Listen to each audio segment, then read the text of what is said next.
Hey guys, welcome back to the channel, and in this video I'm gonna show you how to use the map and find the buried treasure on the quest on the Diablo Immortal mobile. So without any further ado, let's get started. First thing you need to do is you need to collect the quest and finish the quest, find the riddle, okay?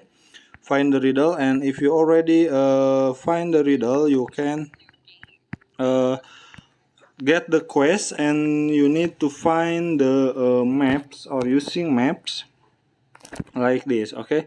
And for this example, I want to choose uh, Ember.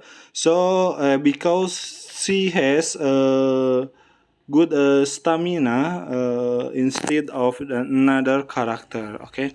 So I will use, because I want to use a wind glider like this, so I need to Ember I need the character that have a good stamina.